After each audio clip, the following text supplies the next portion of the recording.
SIT investigation ಹೋದ್ರಿ, ಅಲ್ಲಿ ಹೋದಾಗ ನಿಮ್ಮ ಹೇಳಿಕೆಯನ್ನು ಪಡಿಬೇಕಾದ್ರೆ ವಿಡಿಯೋ ರೆಕಾರ್ಡಿಂಗ್ ಮಾಡ್ತಾ ಇದ್ರಾ? ಫಸ್ಟ್ ವಿಡಿಯೋ ರೆಕಾರ್ಡಿಂಗ್ ಮಾಡಿದ್ರು. ಫಸ್ಟ್ ಹೋದಾಗ ನನ್ನ ಸ್ಟೇಟ್ಮೆಂಟ್ನ ಓದಿಸಿದ್ದಾರೆ ನನ್ನ ಕೈಲಿ. ಆಫ್ಟರ್ನೂನ್ ಮೇಲೆ ಅವರು ನಾನು ಫಸ್ಟ್ ಇವ್ರ ಜೊತೆ ಮಾತಾಡಿದ್ದು ಅನ್ನೋಷ್ಟು ಮಟ್ಟಕ್ಕೆ ಅವರು ನನ್ನ ಹತ್ರ ಕ್ವೆಶನ್ ಮಾಡೋಕೆ ಸ್ಟಾರ್ಟ್ ಮಾಡ್ತಾರೆ. ಅವಾಗ ವಿಡಿಯೋ ರೆಕಾರ್ಡಿಂಗ್ ಮಾಡ್ತಿರ್ಲಿಲ್ಲ. ಇಲ್ಲ, ನಾನು ಕೇಳೋಕ್ಕಿಂತ ಮುಂಚೆ ಅವರೇ ನನಗೆ ಹೇಳ್ತಾರೆ ವಿಡಿಯೋ ರೆಕಾರ್ಡ್ ಆಗ್ತಾ ಇದೆ, ನೀವೇನ್ ಮಾತಾಡಿದ್ದು ಕೂಡ ಇಲ್ಲಿ ರೆಕಾರ್ಡ್ ಆಗುತ್ತೆ ಅಂತ ಹೇಳಿದ್ರು. ಸರಿ, ನಾನು ಹೇಳ್ದೆ ಮಾಡಿ ಮಾಡಿ ಮಾಡಿ ಮೇಡಮ್, ನಾನೇನು ಹೆದರ್ಕೊಳ್ಳೋದಿಲ್ಲ, ಯಾಕಂದ್ರೆ ನಾನು ಏನಿದೆ ಅದನ್ನೇ ಹೇಳ್ತಾ ಇದ್ದೀನಿ ಅಂತ ಹೇಳಿ. ಸೊ ಆಗ ಒಂದಷ್ಟು ಹೇಳ್ತಾರೆ, ನೀವು ಪರಿಚಯ ಇರೋರ್ನೆಲ್ಲ ಅವ್ರಿಗೆ ಪರಿಚಯ ಮಾಡಿಸ್ತಾ ಇದ್ರಾ, ಈ ತರ ಕ್ವೆಶ್ಚನ್ ಎಲ್ಲ ನನ್ನನ್ನು ಕೇಳ್ತಾ ಇದ್ರು. ಅಲ್ಲಿ ಎಷ್ಟು ಜನ ಇಂಟ್ರಾಗೇಷನ್ ಮಾಡ್ತಾ ಇದ್ರು, ಯಾರು ಇದ್ರು ಅಲ್ಲಿ ಆ ಇಂಟ್ರಾಗೇಷನ್ ಟೀಮ್ ಅಲ್ಲಿ? ಅಲ್ಲಿ 3 ಜನ ಲೇಡೀಸ್ ಇದ್ರು, ಮತ್ತೆ 3 ಜನನೇ ಇದ್ದಿದ್ದು. ವಿಡಿಯೋ ಇಟ್ಟಿದ್ರು, ಬಟ್ ಅದೇನು ರೆಕಾರ್ಡ್ ಆಗ್ತಾ ಇರ್ಲಿಲ್ಲ. ನಿಮ್ಗೆ ಡೌಟ್ ಬರ್ಲಿಲ್ವಾ ಏನಂತ? ಅಲ್ಲಿ ನನಗೆ ಗೊತ್ತಾಗ್ತಾ ಇತ್ತು ಸರ್, ಅವ್ರು ನಮ್ಗೆ ಬೇಕು ಅಂತಾನೆ ಆ ಥರ ಮಾಡ್ತಾ ಇದ್ದಾರೆ ಅನ್ನೋದು ನನಗೆ ತುಂಬ ಚೆನ್ನಾಗಿ ಗೊತ್ತಾಯಿತು. ಆಮೇಲೆ ನನ್ನನ್ನು ಅಲ್ಲಿ ವೀಕ್ ಮಾಡಬೇಕು ಅನ್ನೋದು ಗೊತ್ತಾಗ್ತಾ ಇತ್ತು ನನಗೆ ಅಲ್ಲಿ.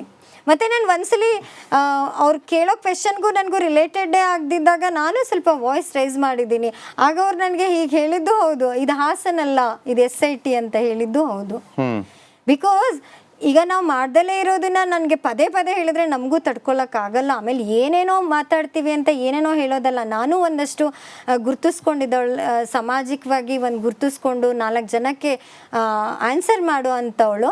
ನನ್ನಂಥವ್ರಿಗೆ ಏನೇನೋ ಕೇಳಿಬಿಟ್ರೆ ನಾವೆಲ್ಲದಕ್ಕೂ ಆನ್ಸರ್ ಮಾಡೋಕ್ಕಾಗಲ್ಲ ಆ ಟೈಮಲ್ಲಿ. ಸೊ ಹಾಗಾಗಿ ನಾನು ಸ್ವಲ್ಪ ಆಗ ಅವರು ಕೇಳಿದ ತಕ್ಷಣ ನಾನು ಸ್ವಲ್ಪ ರೈಸ್ ಆಗಿ ಮಾತಾಡಿದೆ. ಆಮೇಲೆ ಅವ್ರು ಹೇಳ್ತಾರೆ, ನಾನು ಹೇಳಿದೆ ಒಂದು ಎಕ್ಸಾಂಪಲ್ ಹೆಂಗೆ ಅಂತ ಹೇಳಿದ್ರೆ, ನಾನು ಆ ವಿಡಿಯೋಗಳನ್ನ ನೋಡಿಲ್ಲ ಅಂತ ಹೇಳಿದೆ. ಆಗ ಅವ್ರು ತಕ್ಷಣ ಅವ್ರು ಹೆಂಗೆ ಹೇಳ್ತಾರೆ ಅಂದರೆ, ನಂದು ವಿಡಿಯೋ ನೋಡಿಲ್ಲ ಅಂತ ಹೇಳ್ತೀನಿ, ನೀವೇ ಹೇಳ್ತಿದ್ದೀರಲ್ಲ ನಂದು ವಿಡಿಯೋ ನೋಡಿಲ್ಲ ಅಂತ ಹೇಳಿ ಅಂತ ಸ್ಟಾರ್ಟ್ ಮಾಡಿದ್ರು. ನಾನು ಹೇಳಿದ್ದು ನಂದು ಅಂತಲ್ಲ, ನಾನು ವಿಡಿಯೋ ನೋಡಿಲ್ಲ ಅಂತ. ಆಗ ಎಲ್ಲ ರೆಕಾರ್ಡ್ ಆಗ್ತಾ ಇದೆ ಅಂತ ಹೇಳಿದ್ರು. ಮೇಡಮ್ ಆಗಲಿ, ನಾನು ಇದಕ್ಕೆಲ್ಲ ಇದು ಮಾಡ್ಕೊಳಕ್ಕಾಗೋದಿಲ್ಲ, ನೀವು ಮಾತಾಡೋದನ್ನ ಹೀಗೆಲ್ಲ ಮಾತಾಡಬೇಡಿ ಅಂತ ಹೇಳಿ ನಾನು ಒಂದಷ್ಟು ಆವಾಗ ಆರ್ಗ್ಯುಮೆಂಟಲ್ಲಿ ಹೇಳಿದ್ದೀನಿ ನಾನು. ಸೊ ಇದು ಸರ್ ಏನಿಲ್ಲ, ನನ್ನ ಮೇಲೆ ನನ್ನ ಹತ್ರ ಅವ್ರ ಅಪೋಸ್ ಆಗಿ, ಈಗ ಪ್ರಜ್ವಲ್ ರೇವಣ್ಣ ಅವ್ರ ಅಪೋಸ್ ಆಗಿ, SIT ಅವ್ರ ಫೇವರ್ ಆಗಿ ನಾನು ಮಾತಾಡಬೇಕಿತ್ತು. ಆವಾಗ ಅವ್ರಿಗೆ ಈಗ ಅವ್ರು ಕೇಳಿದಕ್ಕೆಲ್ಲ ಹ್ಞೂ ಅಂದರೆ ಅವ್ರಿಗೆ ಖುಷಿ ಆಗುತ್ತೆ. ಇಲ್ಲ ಅಂತ ಹೇಳಿದ್ರೆ ನನ್ನ ಸರ್ ಇವಾಗ ಅವ್ರು ರೆಕಾರ್ಡ್ ಮಾಡ್ಕೋಬೇಕಿತ್ತಲ್ವ, ನನ್ನ ಆ ಕ್ವೆಶನ್ ನಾರ್ಮಲ್ ಆಗಿರೋದನ್ನೆಲ್ಲ ರೆಕಾರ್ಡ್ ಮಾಡಿದ್ರು, ಇದನ್ನ ಯಾಕೆ ಮಾಡಲಿಲ್ಲ ಸರ್? ಹೇಗೆ ಅವ್ರು ಹಂಗೆ ಸುಮ್ಮನೆ ಆಗಿಬಿಡ್ತಾರೆ ಅದಕ್ಕೆ?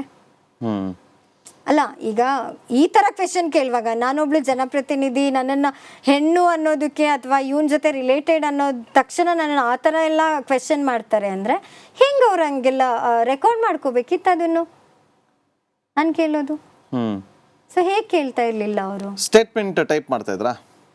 ಫಸ್ಟ್ ಮಾಡಿದ್ರು, ಮಾಡುವಾಗ ರೆಕಾರ್ಡ್ ಮಾಡಿರೋದಿದೆ. ಅದಾದಮೇಲೆ ಕ್ವೆಶನ್ ಮಾಡುವಾಗ ಆಗ ನನ್ನನ್ನು ಈ ಥರ ಎಲ್ಲ ಕೇಳಿದ್ರು. ಸ್ಟೇಟ್ಮೆಂಟ್ ಅಲ್ಲಿ ನೀವು ಹೇಳಿಕೆ ಕೊಟ್ಟಿದ್ದೆ ಸ್ಟೇಟ್ಮೆಂಟ್ ಅಲ್ಲಿ ಇತ್ತಾ? ಹೌದು, ಅದು ಇತ್ತು.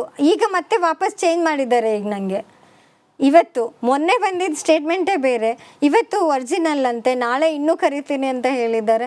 ಚೇಂಜ್ ಮಾಡಬೇಕು ಅಂದ್ರೆ ನಾವು ಮತ್ತೆ ಚೇಂಜ್ ಮಾಡೋಣ ಅಂತಾನು ಹೇಳ್ತಾರೆ. ಯಾಕೆ ಮತ್ತೆ ನಿಮ್ಮನ್ನ ಪದೇ ಪದೇ ನಿಮ್ಮನ್ನೇ ಕರಿತಿದ್ದಾರೆ ಸರ್? ಇದೇ ನನಗೆ ಕ್ವೆಶ್ಚನ್ ಮಾರ್ಕ್ ಇರೋದು. ನಮಗೂ ಇವಾಗ ನಾನು ಒಬ್ಳು ಹಾಸನಲ್ಲಿ ಮೊನ್ನೆ ಇನ್ನ ನಮ್ಮ ಪಕ್ಷದ ಮೇಲೆ MLA ಏನು ಡಿಫೀಟೆಡ್ MLA ಕ್ಯಾಂಡಿಡೇಟ್ ಅವರು ನನ್ನ ಹಸ್ಬೆಂಡ್ನ ಹರಾಸ್ಮೆಂಟ್ ಮಾಡಿದ್ದಾರೆ. ಅದು ನ್ಯೂಸಲ್ಲೆಲ್ಲ ಬಂದಿತ್ತು ಸರ್.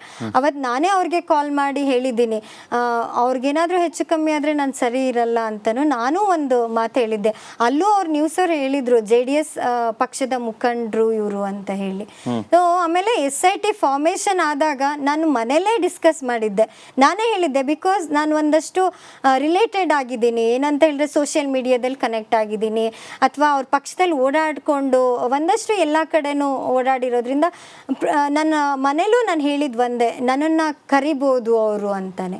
Because expected. ಆದ್ರೆ ಈ ತರ ಕ್ವೆಶನ್ ಎಲ್ಲ ಕೇಳಿ ಎಕ್ಸ್ಪೆಕ್ಟೆಡ್ ಅಂತಂದ್ರೆ ನಿಮ್ಗೆ ಅಂದ್ರೆ ನನಗೆ ಅರ್ಥನೇ ಆಗ್ತಿಲ್ಲ. ಬಿಕಾಸ್ ಎಕ್ಸ್ಪೆಕ್ಟೆಡ್ ಅಂತ ಹೇಳಿದ್ರೆ ಸೋಷಿಯಲ್ ಮೀಡಿಯಾದಲ್ಲಿ ಇದ್ದವ್ರನ್ನೆಲ್ಲ ಕರೆದಿದ್ದಾರೆ. ನನ್ನನ್ನು ಕರೆಯೋ ಹಿಂದೆ ಸೋಷಿಯಲ್ ಮೀಡಿಯಾದಲ್ಲಿ ಅವರಿಗೋಸ್ಕರ ವರ್ಕ್ ಮಾಡ್ತಾ ಇದ್ರಲ್ಲ, ಅಂದ್ರೆ ನಾಟ್ ಈವನ್ ಗರ್ಲ್ಸ್ ಅಂತ ಅಲ್ಲ, ಬಾಯ್ಸ್ಗಳನ್ನೂ ಕರಿತಾ ಇದ್ರು. ಸೊ ಆ ಇದರಲ್ಲಿ ನಾನು ಅನ್ಕೊಂಡಿದ್ದೆ, ಅದರಲ್ಲೂ ಅತಿ ಹೆಚ್ಚು ಈ ಎಲೆಕ್ಷನ್ ಅಲ್ಲಿ ಓಡಾಡಿದ್ದು ನಾನೇ, ಅತಿ ಹೆಚ್ಚು ಓಡಾಡಿದ್ದೀನಿ ಈ ಎಲೆಕ್ಷನಲ್ಲಿ. ತುಂಬ ಜನನೂ ಕೇಳಿದ್ದಾರೆ, ಏನು MP ಕ್ಯಾಂಡಿಡೇಟ್ ಹಂಗೆ ನೀವು ಓಡಾಡಿದ್ದೀರಾ ಅಂತ ಹೇಳಿ. ಅಷ್ಟು ಮಟ್ಟಕ್ಕೆ ಓಡಾಡಿದ್ದೆ.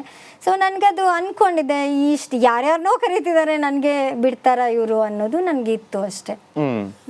ಸೊ ಬಟ್ ಈ ಥರ ಎಕ್ಸ್ಪೆಕ್ಟ್ ಮಾಡಿರಲಿಲ್ಲ. ಬಿಕಾಸ್ ನಾನು ಹೇಳುವಾಗ ಅವ್ರಿಗೆ ಈ ಥರ ಏನೋ ರಾಜಕೀಯವಾಗಿರೋದ್ರಿಂದ ನಾನು ಅವ್ರಿಗೆ ಕನೆಕ್ಟೆಡ್ ಅಷ್ಟೇ ಅಂತ ಅನ್ನುವಾಗ ಅವ್ರು ಸುಮ್ಮನಾಗ್ತಾರೆ ಅಂತ.